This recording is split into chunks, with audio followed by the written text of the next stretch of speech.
Everyone for joining us today. My name is Tim Rotek. I head product marketing here at Semaphore.ai, and joining me is Paul Cotting, co-founder.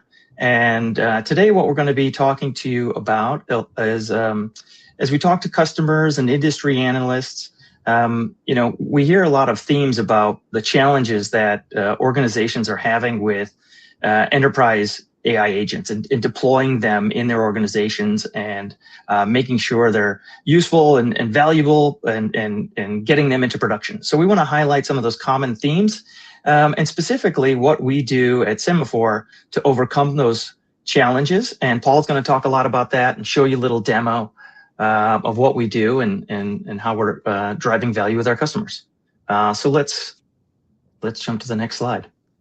So we're going to begin. Yeah, thank you, Paul. So just kind of what we're talking about in terms of enterprise AI agents is beyond where we've been in terms of AI in the past, let's say a year or two, where most of us have started, which is we think of like chatbots, right? Where we're engaging with a chat window, asking questions, getting answers. But what we're talking about now is actually providing more value, going way beyond that, where the AI agents are actually doing work. So they're taking on sophisticated challenges to produce outcomes on behalf of the individuals, the teams, and the organizations. And they have similar characteristics that set them apart from, let's say, a simple chatbot, like, looking at taking on high volume tasks, overcoming manual processes that a chatbot couldn't do, things that involve analyzing heavy document processes and document workflows and complex work streams. And I'm not going to go through all of them, but there's a lot of different aspects to these agents that separate them apart from chatbot. So that's what we're going to be focusing on today. So let's go to the next slide. And as we get in and start getting into those challenges solution, I want to start by talking a little bit about Semaphore.ai and our focus and the background of the company. And so our mission is to help organizations by delivering to them the best AI agent platform that allows them to build, run, and manage AI agents in production that are enterprise grade to tackle those challenging use cases. And the organization is built by people like Paul and our other co-founders who have a background in doing such things for other organizations, building platforms that are enterprise quality, working with heavy data processes, to overcome complex challenges in finance and operations and so on, working for the largest companies in the world, right? So companies like Hortonworks, companies like Cloudera. And if we look at the world of AI and where and how people are using it, both within in organizations individually, but as teams and companies themselves, the area for us where we're engaging most with our organization and what sets us apart is really trying to tackle those complex and sophisticated operations and use cases that are driving the most business value. So things that would be impossible to do with traditional SaaS tools and kind of other homegrown tools, and generic Gen AI tools. So things that need financial accuracy, things that need heavy auditing, things that need a strong level of control. So those are the kind of areas that we're really working with. So let me paint a picture with you and give you a real life example of just one of these scenarios. So one of our customers, Coke Industries, one of the many use cases that we're helping them solve is this is an invoice reconciliation process for within their natural gas industry in terms of pipelines. And so they get invoices from their customers. And in the past, typically what would happen was, if you look at the little manual process down below, the team would receive those invoices. They would need to download them and read through them and understand what's in the PDF. And these invoices aren't like an invoice you get from Amazon, which are typically, you bought one or two items and it's fairly simple to look at. We're talking about very complex 100+ page invoices with lots of tables, hundreds, if not thousands of items in there that need to be understood and matched and reconciled against financial records, and need to be done so in a very accurate process, right? So the challenge is you have this small team getting many invoices on a regular basis that need to be opened and analyzed and thought about, taking up to potentially a week to get through that process, to reconcile all the different maybe indiscrepancies or things that aren't matching up or lining up very easily. And they're finding that 80% of the invoices that they're getting have challenges like this, right? So we worked together with them to build a purpose-based AI agent designed to overcome this challenge. And so what it does is it's automates the process of accessing the emails, opening up the PDFs, parsing them, reading through them, understanding all the context, and then being able to line by line match those items up with the data in their internal systems, right? And provide more understanding about what is in those documents.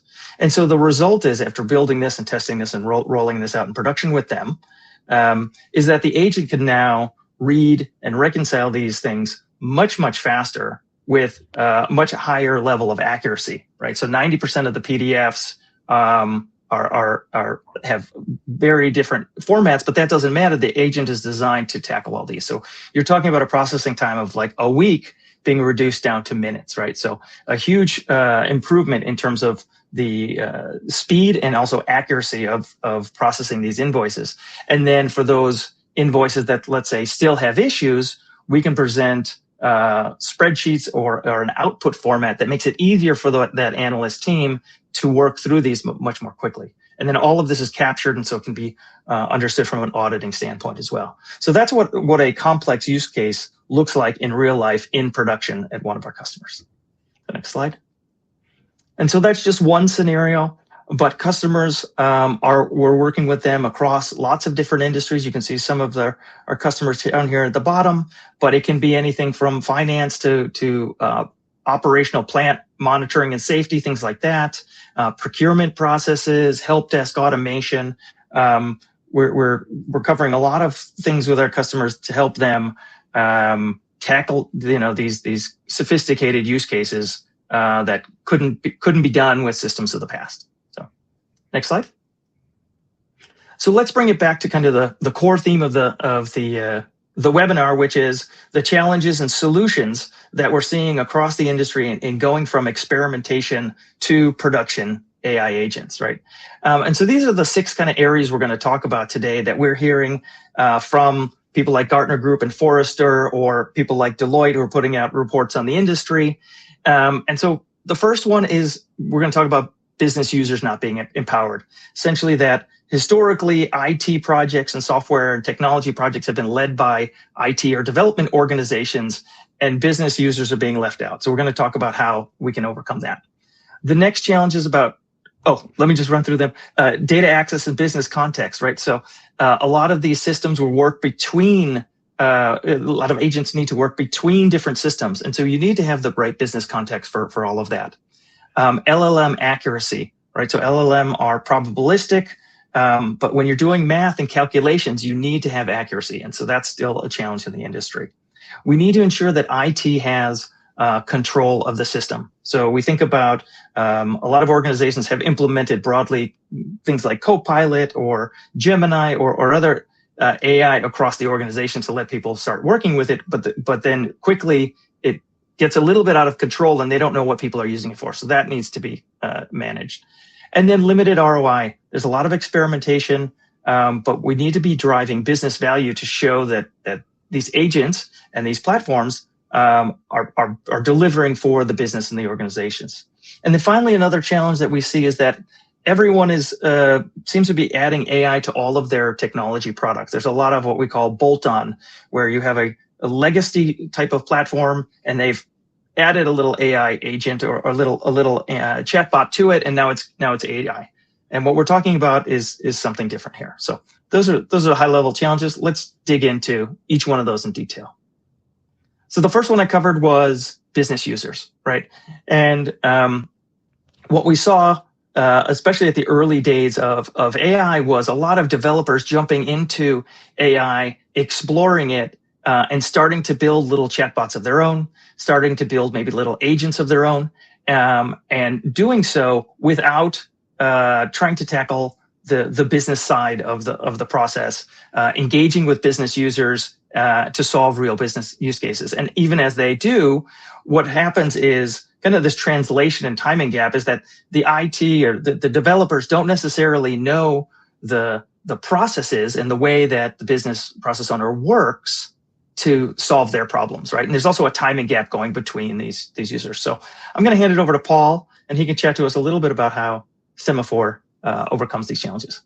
Yeah, definitely. Thanks, Tim. I think a lot of customers' early experimentation kind of take a, if you build it, they will come type of motion for building some pockets of solutions that use large language models and agents to be able to solve what they think are potential problems. But where we see deeply engaging with customers, solving real high ROI problems is with the business itself, with the people who are doing a lot of the work today.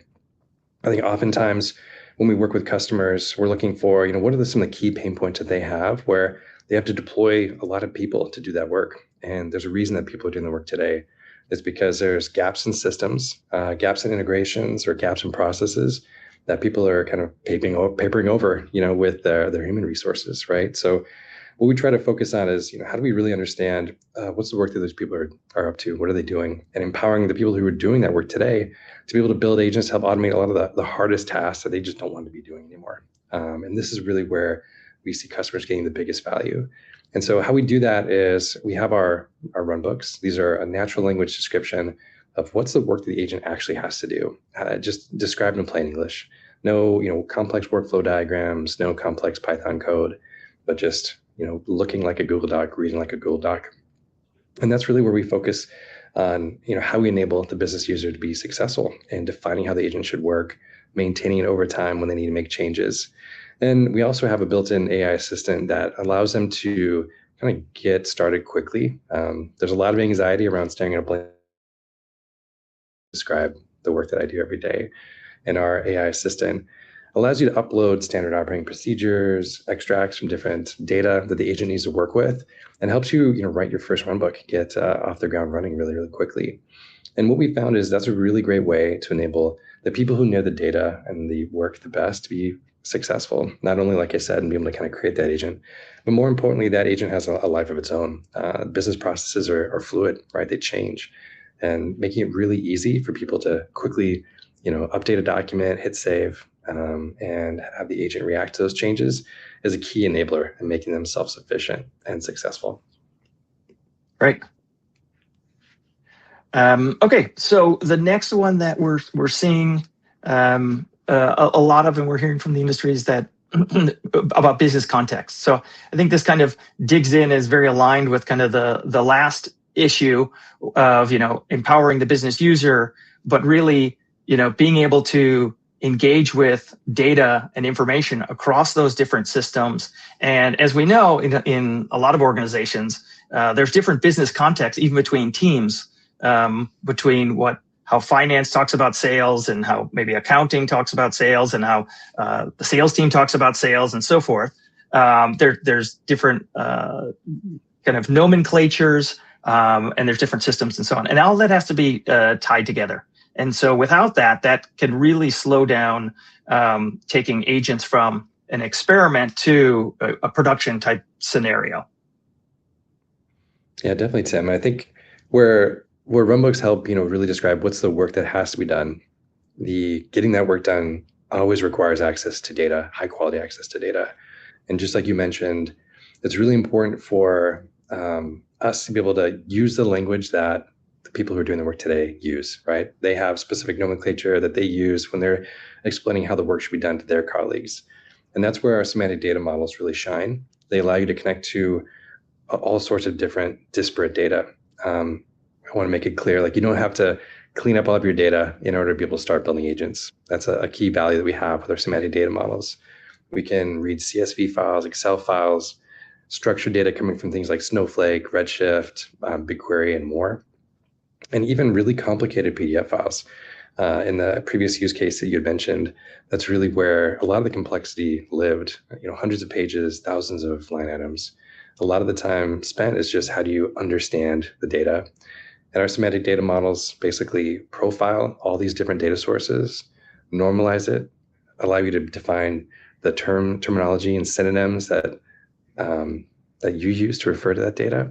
And we use AI to do the heavy lifting. So we scan the data, understand it, present back to you what that means, and you can quickly add additional context or kind of refine that to your needs. But that's really how we enable agents to be able to work with data using the language that you use today with high quality understanding and access. Excellent. Okay, so let's move on to number 3, a big challenge.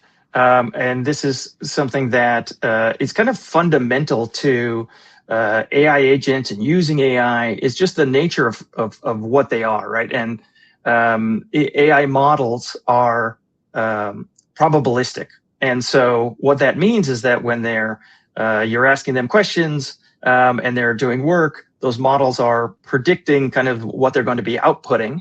But there's always a percentage chance of some sort of issue, right? And this has historically been very problematic in terms of math and code generation. And specifically, as we look at more complex workloads, areas like finance, where close enough isn't good enough. It's just not allowed. So yeah, let's talk, Paul, a little bit how we tackle those challenges for our customers.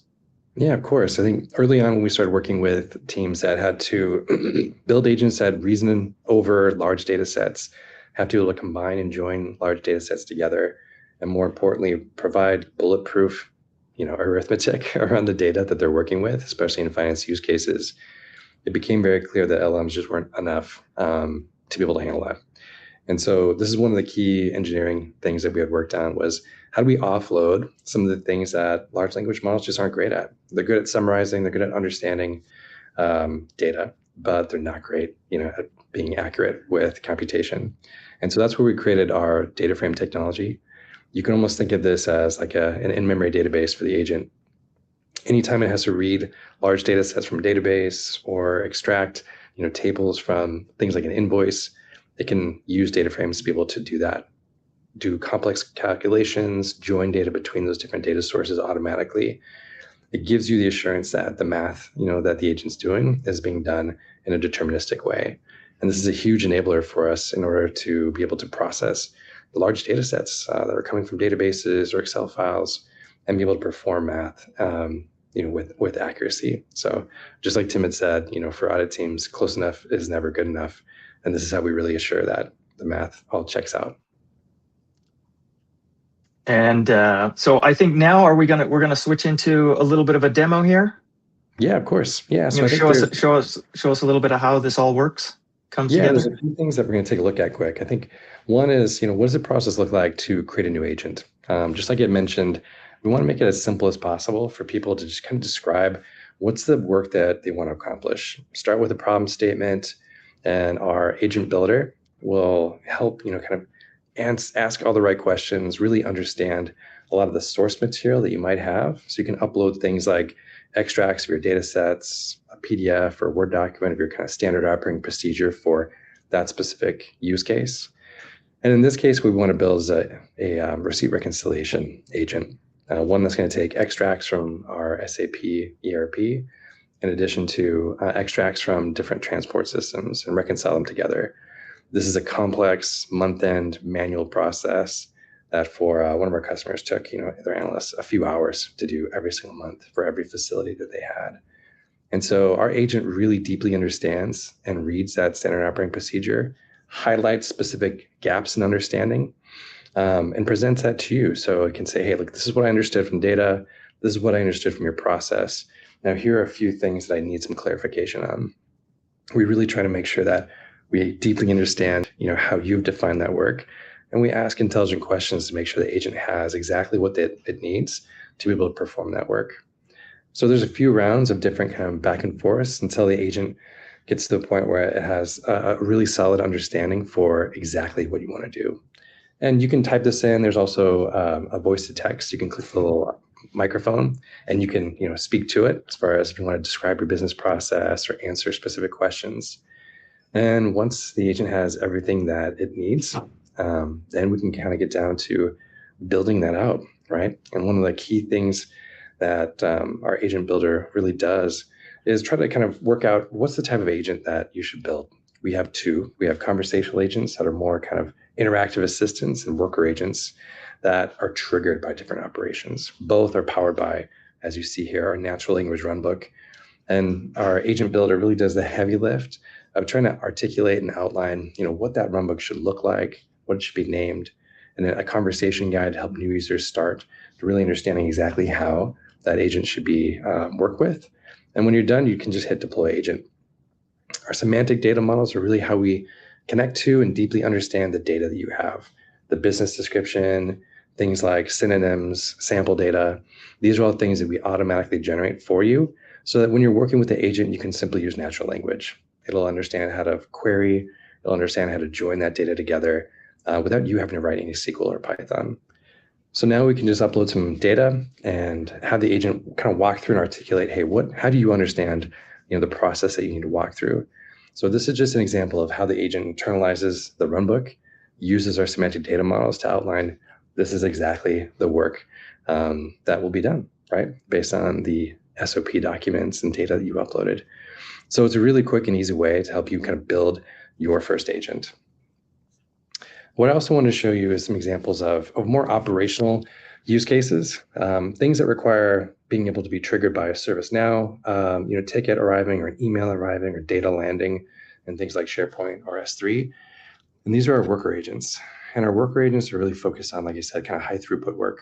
They're still powered by and they use runbooks to really kind of guide exactly what the agent should do over time. But they also provide, like I said, kind of triggered execution. In this case, an invoice comes in, it's going to walk through a complicated, set of steps to identify, what exceptions are potentially found in this invoice. A lot of the work that our agents do is really focus on, what's the kind of like the hard human work that you have to do? What are the judgment calls? How do you combine the data, process business rules, and really look for issues and challenges? Like we had mentioned before, whenever we're doing any kind of complex calculations, we want to make sure that we have 100% accuracy with the calculations that we perform. And that's really where our DataFrames technology comes in. Any of the responses to specific queries that we run or natural language questions that are asked, they get brought back in our DataFrames. And our DataFrames, like I said, are kind of an in-memory representation of what that data looks like, allowing the agent to be able to sort, filter, search, and work with data and do those mathematical calculations with 100% accuracy. So this is really how we make sure that we get the kind of auditability and financial accuracy that's required for us to be able to do some of the hardest use cases that our customers bring to us. So that kind of gives you a quick example of how do we build agents quickly just using natural language? How do we make sure we deeply understand the data that the agent's connected to? And how do we do that with accuracy? And I think next we want to cover some of the challenges that customers have when it comes to getting to production. So go ahead, Tim. Right. Yeah. So we got a few more kind of topics we're going to cover. In this one, as Paul highlighted in the demo, right? We're having business users have the ability to create new agents, work with agents in natural language in their runbooks, but accessing data. So obviously, IT is going to be involved in terms of the initial setup and configuration and security levels to integrate with different corporate applications and finance systems and so forth, right? But so what's critical. What we see is that the challenge is that with teams experimenting and building smaller test AI agents or in the individual processes is the limited of control that IT has. I mentioned Copilot. A lot of people were experimenting with that, and quickly it got out of scope. And so that's an ongoing challenge for organizations more broadly when you're looking beyond like single use case and you're looking for enterprise deployment. So Paul, how do we tackle that? Yeah, with that, we want to make sure that, we don't want this to be a shadow IT project. I think, just as you mentioned, Tim, the key thing is, how do you make sure that for these agents that are accessing really important data sets and that you want to expose to a very specific subset of the organization, that you have the control to be able to do that. And so a lot of the work that we do in our workroom product is focused on, how do we make sure we show the right agents to the right people at the right time? And so we have this concept of workspaces. You can deploy workspace for maybe a specific business unit. It could be for your North American finance team, for your HR team, for your marketing team. And that allows you to identify what are the right agents that should be in that workspace, who are the right people that should have access to that, so that you can protect access, audit who sees what and why, and all the changes required. We want to make sure that we give your IT team the control that they need to be able to govern who should have access to the right data at the right time and the right agents. And we do that with auditing end to end. And as we'll see later on, a lot of different integrations to core backend IT systems that are required to make sure we can get this into production. Got it. Okay. Next topic, number 5 out of our big 6, driving business value. So, I think when we listen to customers, they're as they've started out and exploring AI and AI agents, and what we see through the industry analysts we're speaking to, it's something like 80% plus of these experimental projects don't make it to production. They see some initial value, but then the reality of rolling this out and making it real comes up against several different roadblocks, like integration security. We need to make sure it fits our compliance as security things, and being able to monitor what the platform's doing. So why don't we talk a little bit about our platform and how we overcome these challenges? Yeah, of course. I think building an agent that provides some value in a pilot form is interesting, but getting into production where you have the agent doing hundreds of thousands of kind of work items every month and deployed to your critical internal stakeholders is really where you get value. And there are a lot of kind of gates and challenges in getting from pilot to production. How we overcome those is we want to make sure that we give your team the ability to deploy all the infrastructure that they need with the control they need. And so our platform deploys directly to your Amazon Web Services, AWS VPC, or you can deploy directly to your Snowflake account, taking advantage of the existing information security governance controls that you have in place. So everything runs in your account. And the other thing is just how do you make sure you provide a lot of the control you need to share things like secrets, LLM credentials, passwords for core systems that the agents need to be able to have access to, connectivity to core data sets. We centralize that, allowing you to configure it once and share it with the right teams at the right time. And we also integrate deeply with your existing identity management infrastructure, your IDP, so that your enterprise SSO can be used to be able to access these agents. And finally, one of the core things is just how do you make sure that you have control over the full lifecycle of agents, from deploying to publishing to troubleshooting issues, to be able to roll back if something goes wrong. Let's say you ship a runbook change and it has an adverse impact. We provide the tools to really monitor and manage that, and then be able to roll back to the last good version. We also integrate deeply with your existing IT infrastructure, integrating with things like Datadog via OTel, and things like Linksmith and other troubleshooting tools, Grafana, et cetera. So we work really, really well with your existing IT infrastructure, allowing you to quickly take a lot of the momentum that you've gathered in building these agents and getting them into a pilot stage, providing a really smooth runway to get that into production in your account, fully managed by your IT department.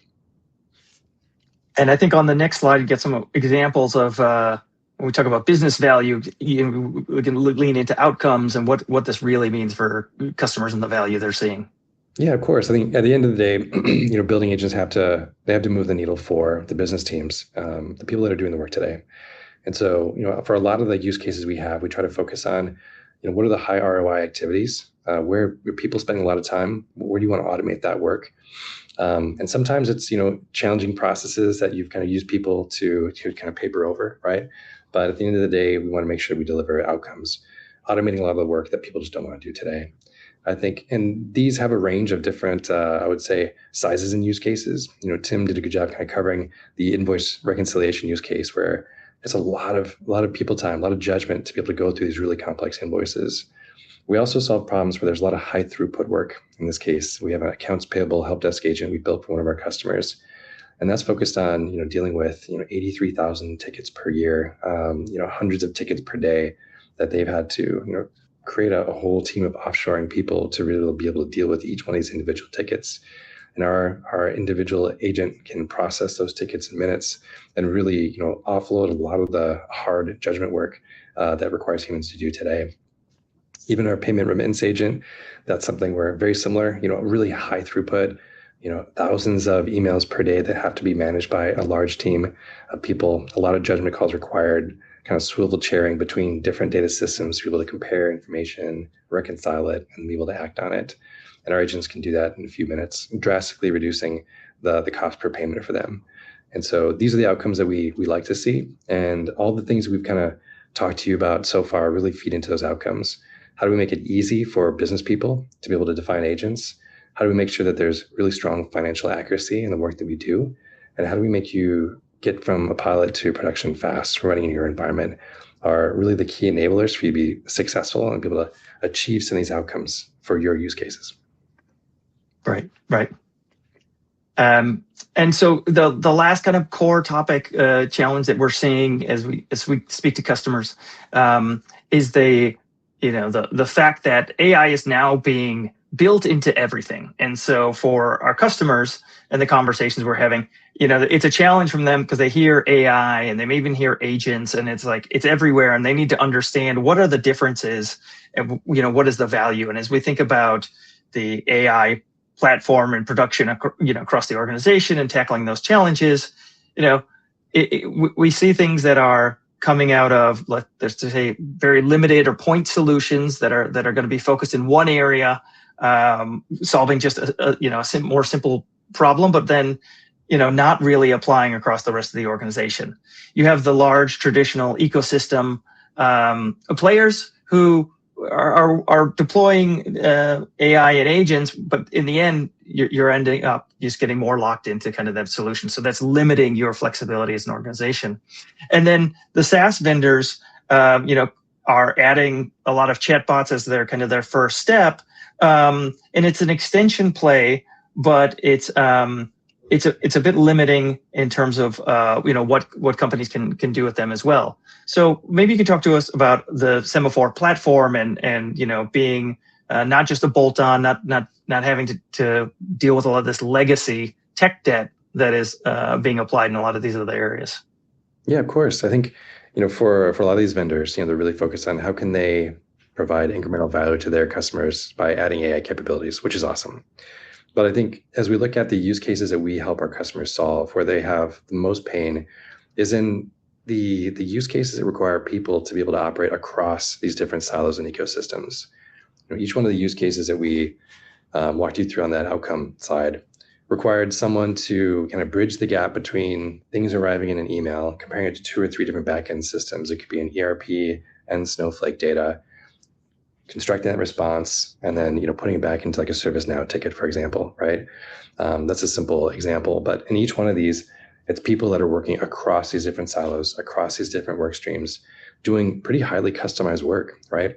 A lot of the kind of purpose-built solutions, they help for maybe the 40% use case where it's just pretty clear and cut and dry, but where our customers are spending a lot of time deploying their people is with their highly customized use cases that are very unique to them, how they choose to work, how they want to work, the business processes that have been kind of organically cobbled together over time. And that's where we really shine, really helping understand and pull out like, hey, what does this business process really need to look like? What are the different data assets that we need to deeply understand and work across? What are the different enterprise applications that we need to be able to quickly connect to and work across? So for us, we see it as more of an AI native kind of build from the beginning, focused on how do we make sure we can orchestrate the work that happens across all these different bubbles and ecosystems, because that's really where we see customers struggling today. That's where they have really high value use cases they want to apply AI to. And we're uniquely positioned to do that because we can, span these different ecosystems and data sources and understand and work across them. Great. Yeah. Excellent. Thanks, Paul. Mm-hmm. Okay. So let's get up. We covered our 6 big topics, challenges, and solutions from Semaphore. Let's wrap up.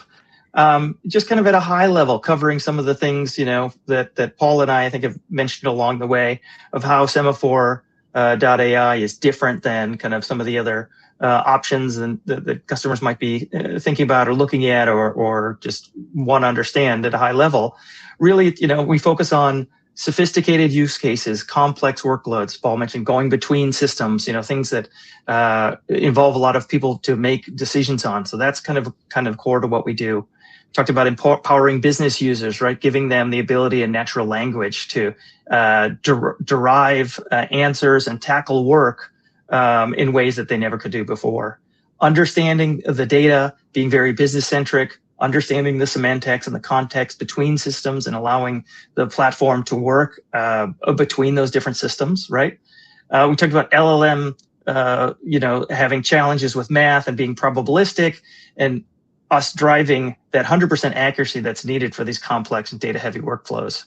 The control and auditability that IT still needs and finance teams need to, as they deploy these solutions into their environments, right, to make sure that they know exactly what's going on, both from users and also the data. The AI native nature of our platform being born and built for AI solutions. And then finally, impacting the bottom line. So Paul gave some good examples of different use cases and how organizations are using the Semaphore platform in production to solve these, tackle these big challenges and some of the end results that they're seeing. So next slide. So just quickly, if you're looking for more information about Semaphore, some additional customer use cases, or just other great information, if you're on a phone, you can scan the QR code. If you're in a web browser, you can just type in this bit.ly link. Don't forget the dot after bit, semaphore_more. They both take you to the same page. You get a lot of information, papers and blogs, and access to a whole bunch of things put together very easily for you. So that's it. That's it for our webinar today. Thank you, Paul, for helping out and telling all the stories in your great demo. Appreciate it. But I think we'll wrap up there. So thank you, everyone who was able to join us, and we look forward to chatting with you in the future.